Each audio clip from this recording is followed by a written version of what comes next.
Now, hospitals will need oxygen. You cannot treat patients without oxygen. Obviously, this crisis, the way it unfolded, the number of patients we added, there was a miscalculation, or perhaps we could not appropriate enough of oxygen for our needs. From here on, what in your calculation is our requirement? Do you as a doctor feel, in the manner in which these cases are rising, our demand is going to further increase, or do we have to provide for just this? So I think as we are seeing the cases rise, we will have to factor in a chance of further increase in the number of cases. And I think what we need to do is have a two-pronged strategy. One is to make sure that where there is a need, we are able to provide more oxygen.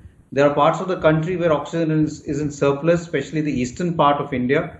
So if we can quickly move oxygen containers from there to central India where there is a shortage, it could help in sort of overcoming this. We need to see how we can use industrial oxygen, which is actually there in huge amounts for providing oxygen from medical purposes. And at the same time, we need to work on seeing that the consumption is judicious. There is a number of issues where the consumption of oxygen is not judicious, where people give oxygen even when the saturation is, when the patient saturation is 94, 95, 97. There's a lot of hoarding of oxygen cylinders which have started because of a panic reaction. And there's also a lot of wastage because very often in most hospitals, the oxygen pipes are not closed, and when the patient leaves, there is leakage of oxygen, which actually is something which also causes wastage. Now, all of this was something that people did not look at that seriously as they should have in the past. But now when it is becoming crucial, I think we need to look at both how do we increase our supply, at the same time, how do we conserve oxygen so that it's utilized in a way that whatever we have is optimally used, it's not misused, and given to patients who need it, rather than everyone taking it just with the fear that his saturation may fall and he should take oxygen even if his saturation is 96, 97, for which there is no need for taking oxygen.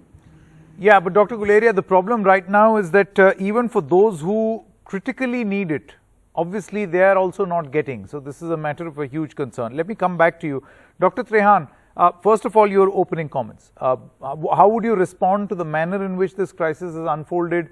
Any suggestions or solutions? You spoke to the Prime Minister as well. You know, the crisis is real.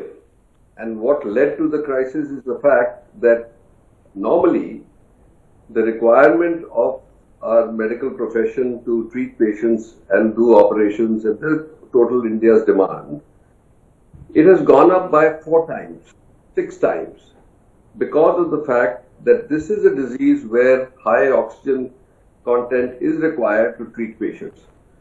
Now, if you use so first thing, as Dr. Guleria alluded to also, is to educate ourselves as doctors and patients and public, because there is a certain sense of panic. The real part is your body does not suffer deprivation of oxygen till the oxygen level reaches about 90. Even 89, 88 is still okay, but at that point, if you have to use oxygen for a person who's suffering from COVID and has compromised lungs, try to get it to 93, 94, not 97, 98. So that the quantum of oxygen that your lungs are getting is enough to lift the oxygen level to that level and give you a safety margin, not waste the oxygen and not expose your lungs to a very high content of oxygen, because oxygen itself can hurt the lungs. So if we all start from that level of suggesting to the patients what level they need to maintain, and the fact that when they come into the hospitals, our hospital staff and the doctors are also trained for that, to say we are using oxygen judiciously. That means you are helping the patient, you're not depriving the patient in any way, but at the same time you're stopping wastage.